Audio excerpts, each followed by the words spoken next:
see that with mom and everything like that. But they tell you what to do, they tell you what to wear. Diba? I'm sure you guys know that. So parang for me, ayoko nung gano'n, parang ano na lang ako, dito na lang po ako sa next na camera. So parang isang pressure po on your part na No naman. It's just parang, it's not really you then. Because of commodity. Mas gusto mo yung ikaw talaga. What can you give the world as yourself? So parang, let it naturally come out.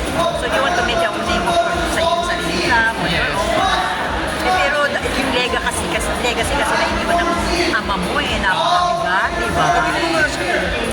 We have kayo. Ah, okay. Sabi ko hang out with Lovie po. When she's here, once in a while. How close are you with Lovie? When she's here, sometimes either nag-message.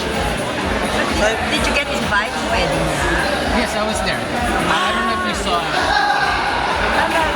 Sabi niya nung bata pa kayo, nag-perform na kayo as DJ. Si Papa mo, how supportive? I know my dad didn't know about it. Ah, didn't know about it. Kept it secret. No. It wasn't really like, oh dad, I'm a DJ. Hindi naman ganun. Parang hobby lang. Noon ba may pressure na being the son of a king? And then until now, may pressure pa rin ba? Nararamdaman pa rin? Not really. Kasi parang trato ko lang po sa kanya daddy. Papa ko lang. So parang kung anong view ko as papa, gano'n. Wala kang chance man nakikilabas ka niya sa movie, no? Special appearance lang. Walang gano'n.